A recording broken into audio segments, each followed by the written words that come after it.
한 주간 동안 주여 내가 오늘 평안하셨습니까? 옆에 사람하고 인사합시다. 사랑합니다. 축복합니다.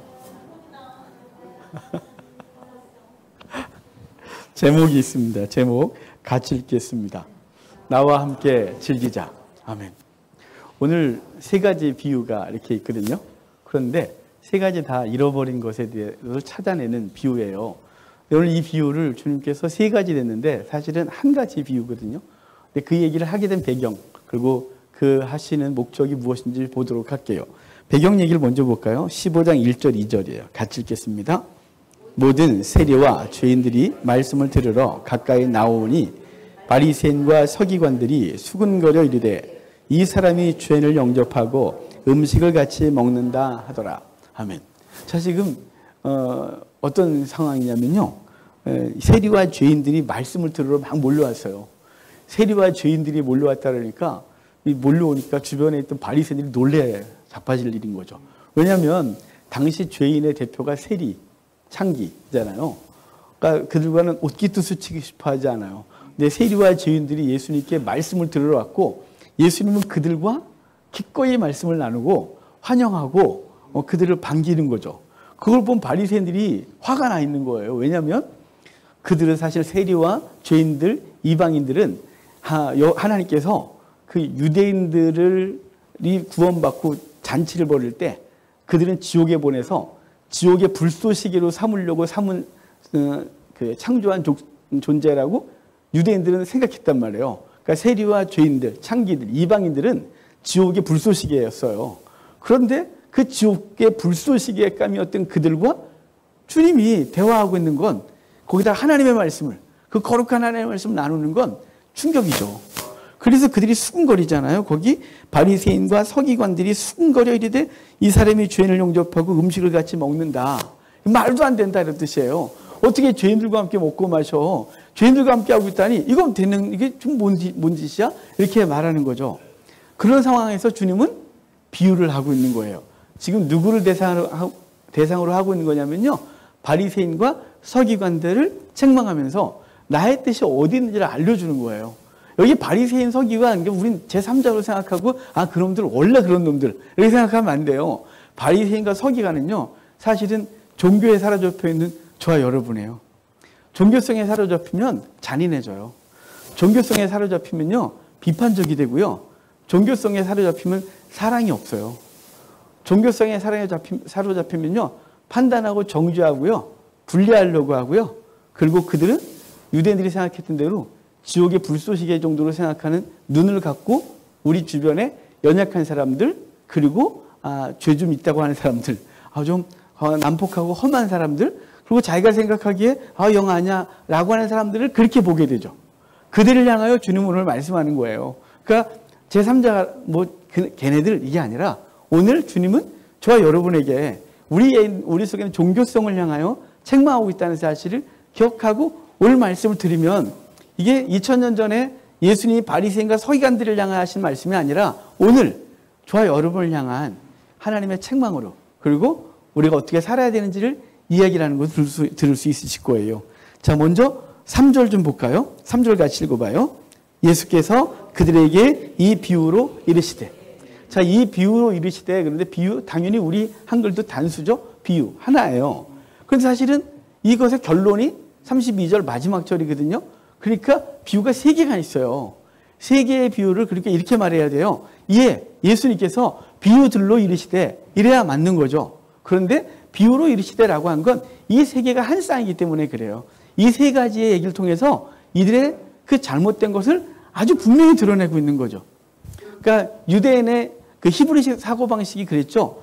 기본이 있고 강조할 때 또 그럴 땐 2개, 3번, 2번, 3번 단어를 반복하거나 문장을 반복해서 강조한다고. 사랑해. 진짜 사랑해. 그러면 사랑해, 사랑해. 그러면 되는 거라고. 진실로 이게 진짜 중요한데 진실로 이렇게 말하는 거라고요. 그러니까 문장을 2번 반복하거나 3번 반복하는 건 엄청나게 중요한 거예요. 예수님 지금 바리새인과 서기관들의 그 종교성에 대해서 너희가 지금 문지 착각하고 있는 거야. 너희들은 놓치고 있는 거야. 라고 한 것에 대해서 말씀을 하시면서 3가지 비유를 한 번에 하시는 거예요. 이건 강조할 뿐만 아니라 이해시키려고 무지 노력하시는 거예요. 그들이 한 번 듣고 못 알아들을까 봐 세 가지 비유를 통해서 한 가지의 그 전체 큰 그림의 비유를 말씀해 주시고 너희들이 어떻게 살아야 되는지를 알려주는 거죠.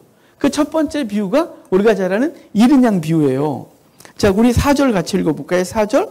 너희 중에 어떤 사람이 양 100마리가 있는데 그 중에 하나를 잃으면 99마리를 들에 두고 그 잃은 것을 찾아내기까지 찾아다니지 아니하겠느냐. 양 100마리가 있대요. 양 100마리가 있는데 그 중에 한 마리를 잃어버렸답니다. 잃어버렸다 그러거든요. 이 본문이 마태복음에서도 기록돼요. 마태복음에서는요, 오늘 본문은 이 양 100마리 중에 그 잃어버리게 된 이유가 그 목자에게 있는 느낌이에요. 목자가 잃어버렸다고 되어 있거든요. 그 원문도 비슷하게 되어 있어요. 목자가 잃어버린 거예요. 얘가 문제가 아니라 목자가 놓친 거예요. 그러니까 끌고 가다가 잠깐 놓친 거예요. 그래서 얘를 길을 잃어버린 거죠. 근데 마태복음은 이 양이 지가 스스로 나갔어요. 마태복음 100마리 양 중에 지가 딴짓했어요. 그래서 거기 마태복음 보면 제가 써놓은 줄 알았는데 안 써놨어요. 아, 있어요. 그 중에 하나가 길을 잃었으면 제가 해놓고 원고를 안 보기 때문에 어디다 놨더라 이렇게. 그 중에 하나가 길을 잃었대요. 그러니까 그 중에 하나가 길을 잃었는데 얘가 길을 잃어버린 거예요. 오늘 본문에는 이 목자가 놓친 느낌이고 중요한 건 뭐냐면요. 이 양이 지 길로 갔다는 거죠. 그래서 이것을 이사야서 53장에서 양이 각기 제 길로 갔거늘 그래요. 제 길로 간 거죠. 자기의 소견에 옳은 대로 행하는 거예요. 아담의 범죄를 따라서 인간이 지가 하고 싶은 대로 살아가는 거예요. 그 살아가는 사람들, 그들을 누구라고 하냐면 잃어버린 양 그러는 거죠. 100마리 양 중에 한 마리 잃어버렸대요. 저하고 수도 없이 얘기했죠. 유대인들은 다 이 100마리 양을 치는데 돈 받고 치는 거예요. 돈 받고 치는데 그 양을 맡기는 사람에게 약속을 받아요. 10마리 중에 2마리를 잃어버려도 책임을 묻지 않겠습니다. 라는 약속을 받아야 양을 쳐요. 왜냐하면 이리떼한테 공격을 당하기도 하고 사자한테 물려주기도 하고 강도떼한테 뺏기기도 하는데 양치다가 그런 일을 당하면 헛짓한 거니까 2마리 잃어버려도 책임을 묻지 않겠다고 약속해줘요. 내 양심껏 할 테니까 라고 해서 약속을 해주면 양을 받는 거예요. 100마리 중에 20마리 잃어버려도 책임이 없는 거예요. 이 사람은 재정적 충격이 없어요. 그런데 이 사람은 지금 뭐 때문에 그러냐면 양을 한 마리 잃어버렸는데 이 양이 얘가 길을 잃어버리면 죽어요. 얘는 공격 능력도 없다 그랬죠. 얘는 시야도 1m 앞이 흐릿하게 안 보여요. 1m 넘으면 안 보이는 애예요, 얘가. 거기다가 감각도 못해갖고 집을 못 찾아와요. 목자가 앞을 가면 따라가거든요. 그래서 유대 지역 가면 양치기들 보면 그 오래된 양, 그 주인하고 익숙한 양들의 목에다가 종을 몇 개를 달아놨어요, 몇 놈한테. 그래서 주인이 이렇게 바닥을 치고 가면 그 애네들이 앞을 따라오는 거예요. 그러면 그 뒤에 양들이 쫙 따라오죠. 왜냐하면 그 목자의 음성을 들은 그 목자에게 익숙한 양들이 목에 종 달고 떨렁떨렁 쫓아다니면 그 뒤에 그 어린 양들, 그 다음에 아직 익숙하지 않은 애들이 그 소리 듣고 쫙 따라오는 거예요. 그러니까 얘는 이 소리가 사라지는 순간 얘는 방향을 잃어요. 겁을 먹으면 소리를 질러요. 그리고 버둥거려서 스스로 막 그 호흡을 가쁘게 하고 그래서 혈관을 막아요. 그러니까 얘는 바보 중에 상바보예요. 그리고 얘는 그냥 들판에 있는 순간 날 잡아 잡수라고 짐승한테 소리를 지르는 거죠. 아! 그럼 이리들이 뭐야? 이러고 오겠죠. 거기다가 도망도 못 가요. 도망갈 방법도 없어요. 방향도 몰라요. 얘는 죽는 거예요. 자, 지금 그런 양을 놓치고 왔대요. 자, 양 목자 입장에서는 어떤 상황일까요? 이놈 죽어. 이거밖에 없는 거죠. 근데 걔 죽어도 자기한테 문제가 없지만 양을 생각하면 99마리 우리 안에 있으니까 얘님이 안전하게 돌봄받고 있는 거예요. 얘 99마리 놔두고 간다고 큰일 났다고 하지 마세요. 100마리 정도 키우려면 걔 졸개 목자도 있는 거예요. 목동들. 야, 막고 있어? 그래놓고 목자는 들판에 나가서 자기 목숨 걸고 양을 찾고 있는 거죠. 그 들판에 나가는 순간 이 목자의 목숨이 위험해져요. 이리떼, 사자에, 그리고 밤짐승들에게 죽을 수도 있는데 이 사람은 지금 오직 뭐에만 생각이냐면 잃어버린 양에게만 관심 있는 거예요. 그래서 잃어버린 양을 찾고자 하여 찾을 때까지 찾아 그 양을 찾아 어깨에 메고 돌아와 사람들과 잔치를 한답니다. 100마리 중에 한 마리 이거 굉장히 귀하지 않죠? 왜냐면 이거 없어져도 책임 안 묻는다 그랬어요. 이거 없어져도 괜찮아요. 그 19마리 더 잃어버릴 거 있어요. 그리고 누구한테도 책망받을 거 없어요. 얘 찾으러 가다가 내가 죽을 수 있어요. 그런데 자기 목숨 걸고 얘 찾아 나선 거예요. 하찮은 양 한 마리. 하나님 아버지는 하찮은 양 한 마리 같은 우리를 위하여 하늘 아버지가 아들을 보내고 아들이 이 땅에 오셔서 우리 때문에 그 한 사람 때문에 목숨을 거신 거죠. 그래서 죽으신 거예요. 그리고 우리를 찾아내시고 잔치를 벌이는 거죠. 지금 거기 죄인과 세리들은 바로 그 잃어버린 양인 거예요. 그것을 찾아내고 그들이 돌아왔을 때 너무 기쁜 거예요. 기뻐서 그들과 하나님의 말씀을 나누고 있는데 옆에서 바리새인과 서기관들이 막 이러고 있으니까 야, 같이 즐거워하자. 우리 함께 즐기자. 이렇게 말하고 있는 거예요. 야, 얘네들이 돌아온 거야. 함께 즐거워해야지. 너네 이러면 안 되는 거지. 라고 첫 번째 비유가 말씀해 주고 있는 거예요. 자, 두 번째 비유는요. 이제 거기 8절부터예요. 8절만 같이 읽어봅시다. 어떤 여자가 10드라크마가 있는데 하나를 잃으면 등불을 켜고 집을 쓸며 찾아내기까지 부지런히 찾지 아니하겠느냐. 10드라크마래요. 이 드라크마는 데나리온과 같은 가치를 갖고 있는데요. 10개, 이게 한 드라크마가 하루 노동자 품삯이에요. 그러니까 지금 한 15만 원 정도 하겠죠. 그럼 그 다음은 150만 원 정도 되겠죠. 이게 왜 있는 거냐면 결혼할 때 신랑이 사랑의 증표로 동전을 이렇게 엮어서 목걸이로 만들어줬어요. 누구는 뭐 머리에 이렇게 썼다는데 하여간 뭐 머리 장식이든 목걸이든 장식품으로 준 거예요. 사랑의 증표로. 그런데 이 여인이 삶을 살다가 이게 뚝 끊어진 거죠. 그 동전이 팍 흩어져 버렸어요. 흩어진 동전 찾아내야겠죠. 왜냐하면 이건 10드라크마는 단순히 돈이 아닌 거예요. 150만 원이 아니고 150만 원으로도 비교할 수 없는 남편의 사랑, 그 사랑의 관계죠. 그래서 여인이 찾다가 도저히 못 찾겠으니까 가구 다 드러내고 등불 켜고 쓸고서 결국은 찾아내고 그 친구들과 함께 즐기는 얘기를 해주고 있는 거예요. 자, 아까는 100마리 중에 하나였어요. 지금은 10개 중에 하나래요. 점점점 구체화되고 있죠. 점점점 중요해지고 있어요. 10개 중에 하나. 이것은 단순히 15만 원 잃어버려서가 아니라 사랑을 잃어버릴 수 있다는 거죠. 주님께서 이 땅에 오신 이유가 사랑 때문에요. 하나님께서 이 땅에 아들을 보내시고 아들이 이 땅에 오신 것은요. 에덴 동산에서 우리와 하나님과 관계가 깨져요. 깨진 것 때문에 그 사랑이 무너진 거죠. 주님은 그 사랑 깨진 걸 그냥 볼 수가 없는 거예요. 여러분 혹시 우리 중에 관계가 깨졌을 때 됐어요 이제 그런 마음 끝 이러면 안 되는 거예요. 왜냐하면요. 이게 그렇게 쉽게 되는 게 아니잖아요. 이게 계속 남아 있어요. 비록 어떤 아픔 때문에 약간 관계를 멀리할 수 있고 그리고 거리를 둘 수도 있고 그렇지만 이 속에 그 사랑은 계속해서 회복을 요구하고 있는 거예요. 회복을 요구하죠. 부모와 자녀 가운데 관계가 깨지면 그 부모도 자녀도 그 관계를 회복하기 위해서 이 아픔을 계속 갖고 있는 거예요. 어떻게 회복하고 싶은데 회복이 잘 안 되는 거죠. 왜냐하면 하나님의 분노, 이 아들의 죄성 때문에 잘 안 되는 거예요. 배우자도 비슷하고요. 모든 관계가 비슷해요. 그런데 이 속에 뭐가 있어요? 열망이. 이걸 회복하고 싶은 열망이 인간에게도 있어요. 그런데 방법이 없는 게 문제죠. 에덴 동산에서 하나님과 아담이 사랑의 관계를 유지하고 있었어요. 어떤 피조물하고 사랑을 하지 않았고 아담하고 사랑을 나누고 있었는데 아담에게 만들어준 하와. 그 하와가 뱀의 유혹을 받고 아담도 유혹을 받고 범죄함으로 하나님과 관계가 깨져요. 깨지고 에덴을 쫓겨났는데 하나님은 거기서 끝 일 안 하시고 이제 그 관계를 회복하기 위하여 끊임없이 일하시는 거죠. 우리가 저번에 금요일 날 요한복음 할 때 아버지께 일하시니 나도 일하신다 하는 그 말씀은 아버지에게는 안식이 없다는 거예요. 왜냐하면 그 관계 회복하기 위해서. 그래서 그분이 계속 일하시는 거예요. 안식이라도 일하시는 거죠. 왜냐하면 관계가 깨졌으니까 이 관계를 계속 놔둘 수가 없는 거예요. 그래서 하나님 아버지는 그 관계를 회복하기 위하여 끊임없이 예언하셨어요. 끊임없이 그림자를 보여주셨어요. 메시아가 올 거라고. 그 아들이 죽을 거라고. 아들이 오셨어요. 아들이 와서 당신의 목숨을 내놓으세요. 왜냐하면 그 관계 회복하기 위해서죠. 사랑의 관계 회복하기 위해서요. 우리 위해서 뭐 대단한 걸 보시려고요. 우리 주의 백성 되면 뭐 엄청난 거 얻어내세요. 그분이?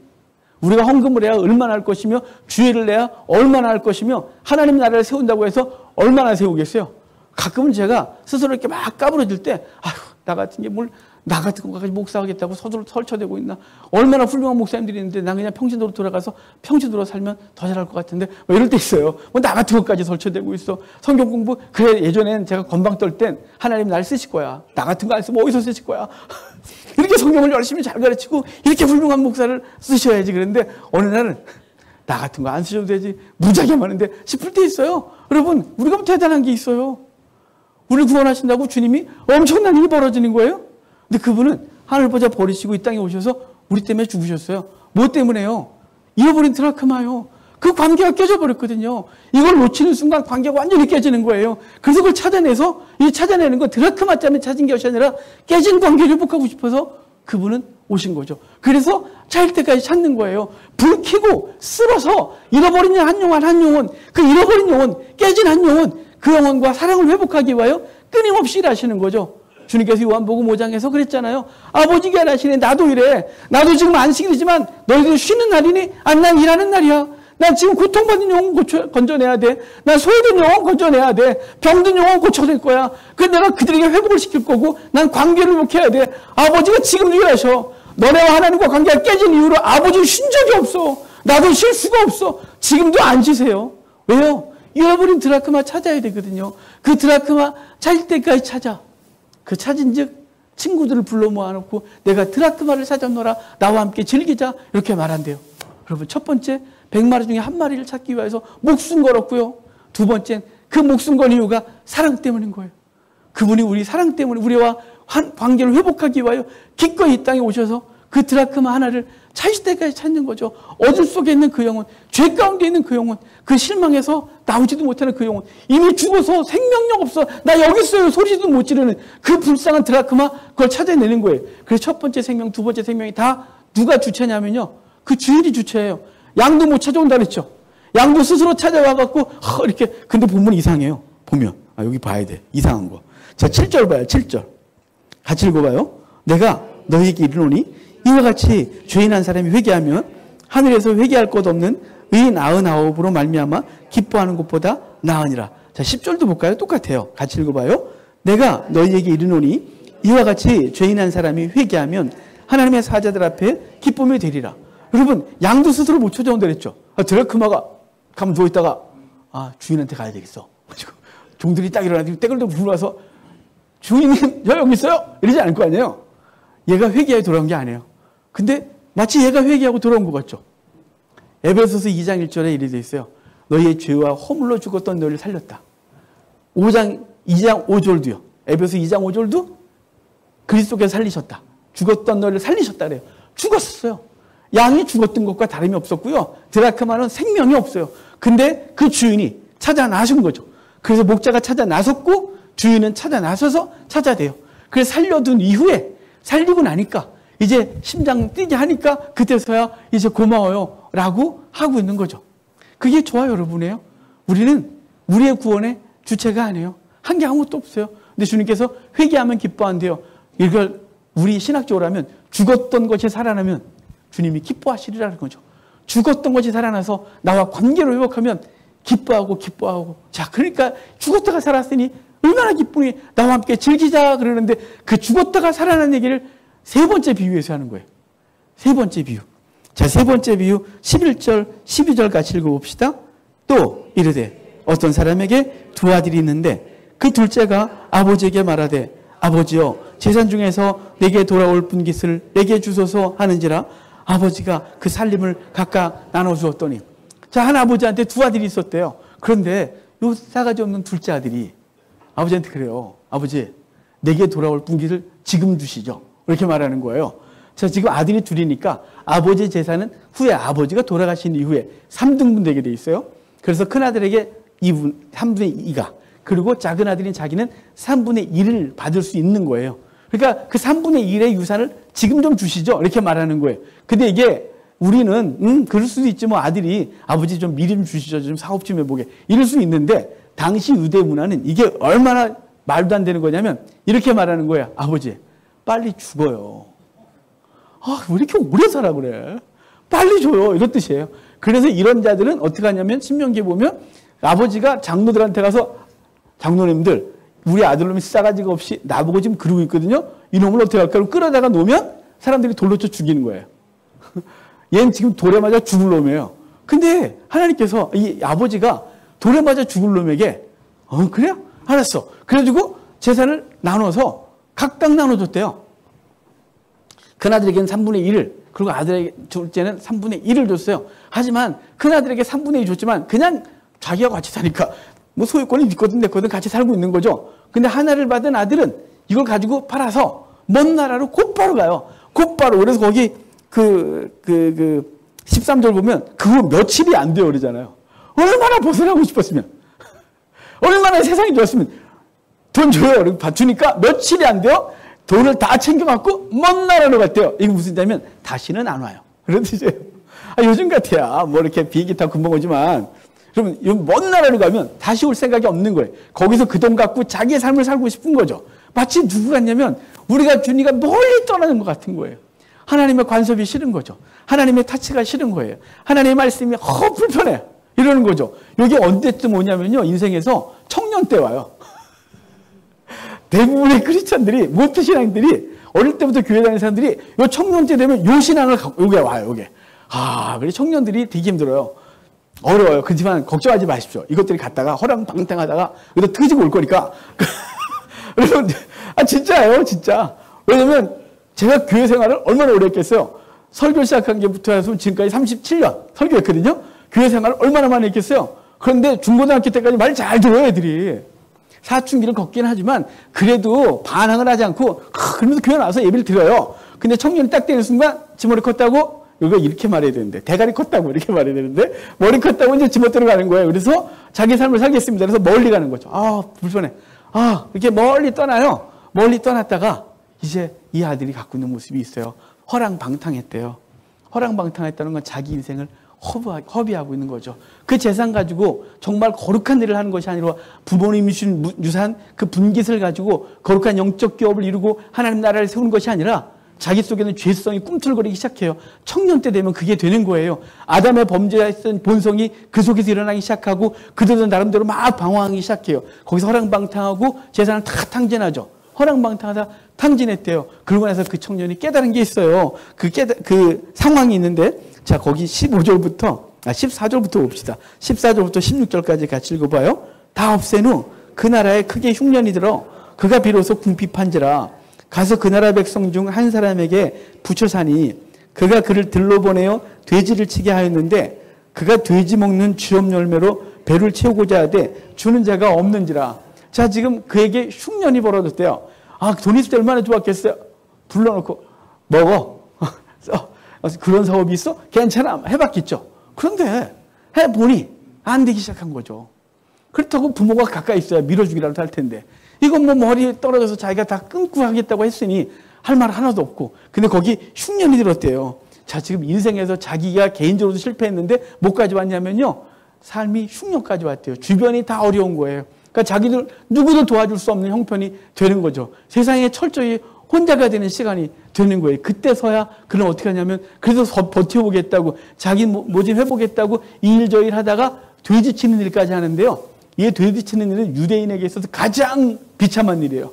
돼지는요, 유대인들이 가장 부정하게 여기거든요. 그래서 예전에 어떤 그림이 있었는데요. 유대인들을 상징하는 그림을 그린 게 있는데 그게 돼지예요.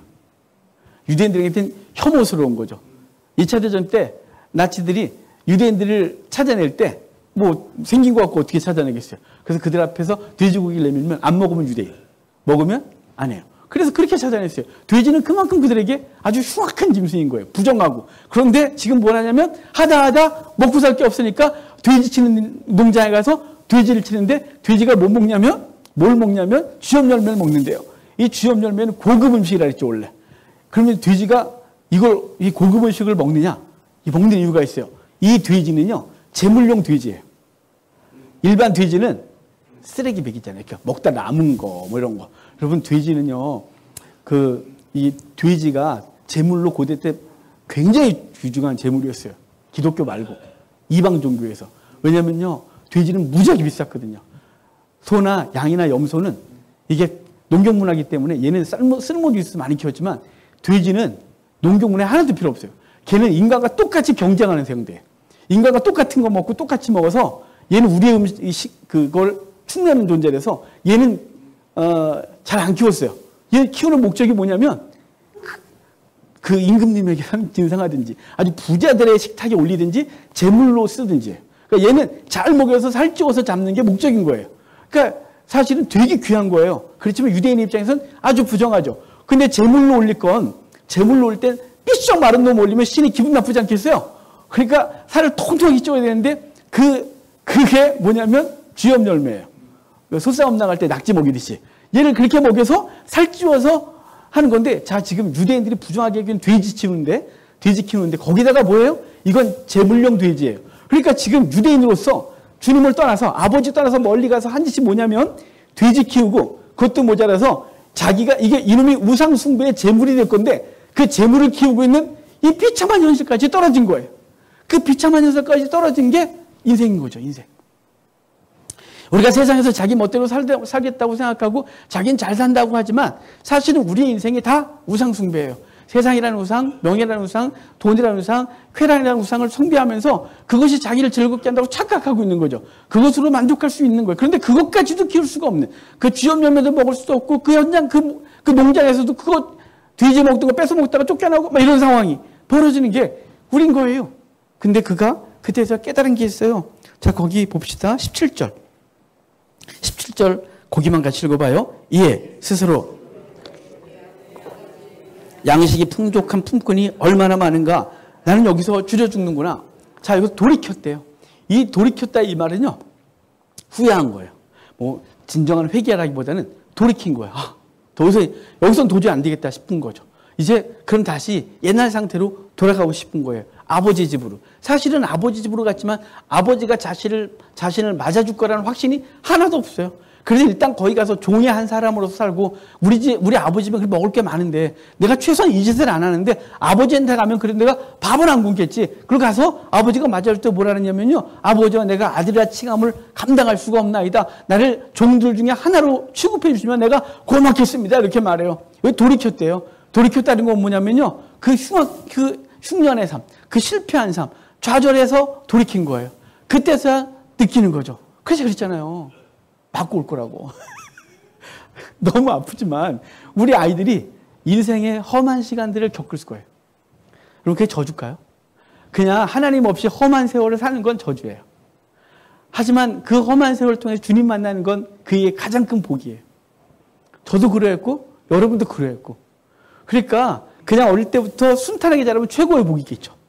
뭐 순탄하게 하나님 말고 하나님 안에서 역시 하나님이야 좋겠지만, 우리 아이들이 어릴 때도 그랬거든요. 너희가 직접 만날 거야.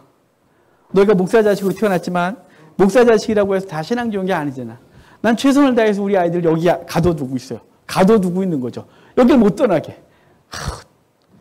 먼 나라라고 하고 싶겠죠 뭐. 근데 가둬두는 거죠. 이건 뭐냐면 여기 안에서만이라도 내가 할 수 있는 최선인 거예요. 하지만 이 속에 주님과 만나는 건 그와 하나님과 관계예요. 그가 인생의 흉한 자리에서, 실패의 자리에서, 그리고 뒤치는 자리에서 그때서야 이게 아니었네라고 그때 깨닫고 죽게 돌아오는 거죠.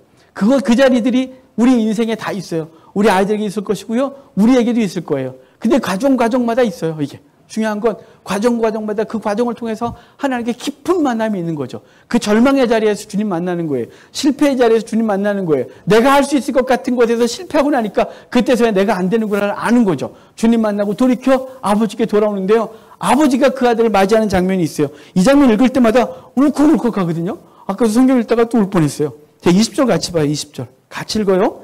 이에 일어나서 아버지께로 돌아가니라. 아직도 거리가 먼데 아버지가 그를 보고 치근히 여겨 달려가 목을 안고 입을 맞추니. 제가 예전에 자식일 때는 이 느낌이 별로 없었거든요. 근데 이제 나이가 좀 있고 애들이 다 크고 나니까 이게 어떤 느낌인지 알 것 같아요.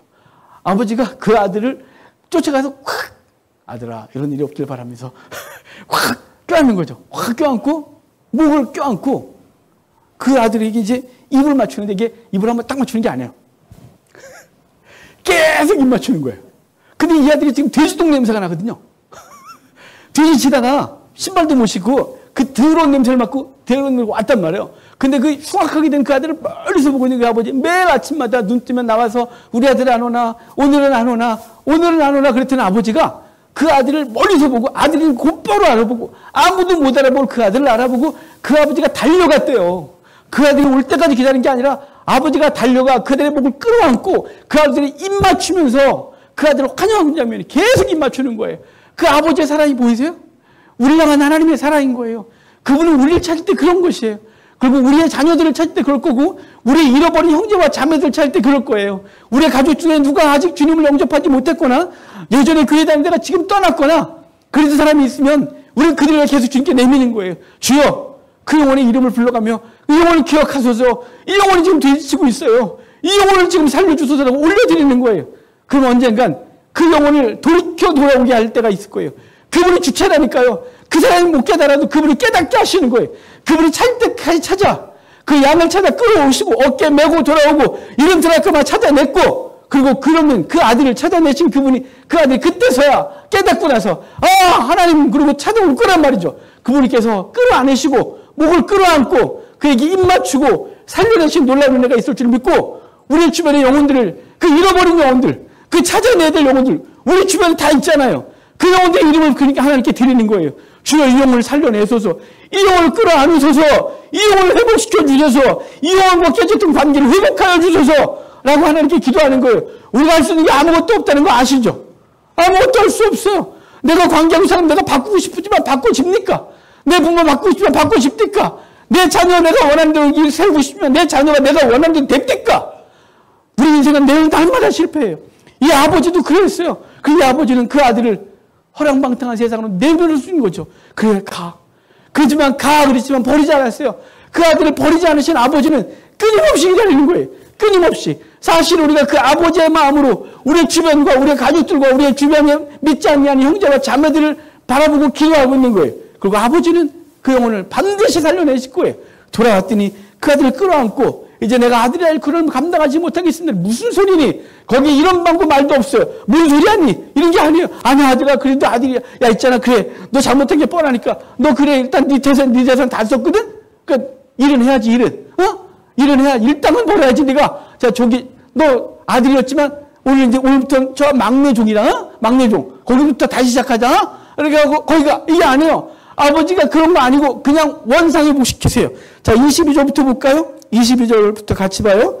아버지는 종들에게 이르되 제일 좋은 옷을 내어다가 입히고 손에 가락지를 끼우고 신을 신기라. 그리고 살찐 송아지를 끌어다가 잡으라. 우리가 먹고 즐기자. 자, 그 아들 옷을 벗기고 씻기고 옷을 입히고 가락지를 끼우고 신발을 신기고 살찐 송아지를 잡아 우리 함께 즐기자 이렇게 말하고 있는 거예요. 그분께서 신부를 완전히 회복시켜 주신 거죠.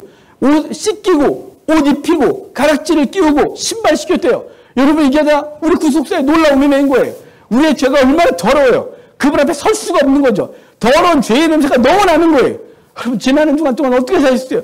이거 매주 하는 얘기인데 우리 매주마다 하나님 앞에 설 때마다 부끄러움으로 서요. 열심히 노력했지만 되지 않는 힘쓰지만 되지 않는 우리의 더러움이 있어요. 그렇다고 해서 안 되니까 계속하자 이럴 수 없는 거죠. 하지만 우리 더러운 냄새가 그분 앞에 왔어요. 그분이 오늘도 우리를 끌어안으시고 예수 그리스도의 보혈로 씻기시고 그 보혈로 빤옷을 입히시고 그리고 그분의 가락지 약속의 가락지 사랑으로 다시 그 신분을 회복시키시고 종이었 때가 신발이 없어요. 종들은 고대 때 신발 없었거든요. 신발 신김으로 그가 주인임을 이 집의 주인임을 다시 인정하고 그리고 사람들을 불러 모아 송아지를 잡아 잔치하는 것이 과거를 묻지 않으신 하나님의 은혜가 있는 거죠. 우리는 꼭 인간은 과거를 묻거든요. 근데 그때 그랬지? 우리 그분이 그러진 않으세요. 우리 하나님은 과거를 묻지 않으세요. 왜냐하면 그분은 과거를 잊어버리셨거든요. 깊은 바다에 던져버리셨거든요. 등 뒤에 던지셔서 우리의 죄가 기억나지 않으세요. 그분은 만백의 은혜가 있어서 오늘 내 앞에 있는 당신의 아들만 보이는 거예요.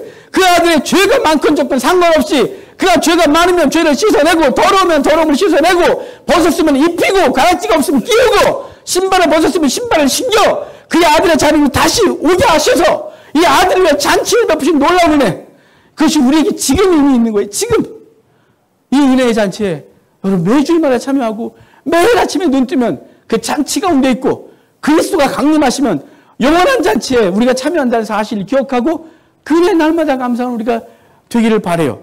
이래놓고 이제 맏아들이 왔을 때 이 맏아들이 바리새인과 서기관이에요. 얘가 이래요. 아버지 뭐하는 짓이에요? 아니 내가 아버지 앞에서 열심히 일했는데 날 위해서 염소 새끼 한 마리 안 잡아주더니 아버지는 다 까먹고 온 놈 저놈 위해서 잔치를 벌여요? 아버지 뭐하는 거예요? 이렇게 말하는 거죠. 여러분 이 맏아들은요 불쌍한 존재예요. 집 바깥에 나간 탕자, 집 안에 있는 탕자. 진짜 탕자라니까요. 이걸 탕자의 비유 제가 좋아하지 않는다 그랬죠. 이 비유는 아버지의 마음 비유라고. 세 번째 비유가 집 밖에 나간 탕자는 우리 같아요. 우리. 세상에서 방황하고 그리고 다 까먹고 꼭 깨달아 당해야 알고 허비하다 알고 바닥까지 가봐야 아는 어리석은 존재인 거죠. 근데 바리새인과 서기관은 우리 속에는 종교성이에요. 이게 정죄가 심해요. 이 사람은요 아버지 옆에 있었지만 아버지께 다 자기 거였는데 누리지 못하고 살았어요. 얘는 정말 바보 중에 상바보인 거죠. 자린고비처럼 음식을 앞에서 굶어 죽는 바보같이. 아니 주님께서 주신 그 아버지께 다 있고 있어요. 아까 그랬잖아요. 각각. 그 장면 제가 안 읽어드렸어요. 거기 볼까요? 12절 후반에 봐요. 읽었었는데 여러분 놓쳤을 거예요. 12절 후반에 아버지가 그 살림을 각각 나눠주었더니 나눠줬다니까요. 둘째 아들만 준 게 아니에요. 큰 아들에게도 준 거예요. 내 재산 3분의 1도 다 나눠서 3등분해서 마지막 3분의 1은 둘째한테 줬고 3분의 1은 네 거야 라고 준 거예요. 네 건데 지가 못 누린 거예요. 바보가. 왜냐하면 이 친구는요 인정욕구가 인생을 망친 거예요. 무슨 인정욕구요? 신에게 인정받고 싶은 욕구요. 여러분 자녀들을 사랑으로 양육하십시오. 사랑으로 양육하지 못하면 인정욕구 때문에 평생 세상에서 힘들어요.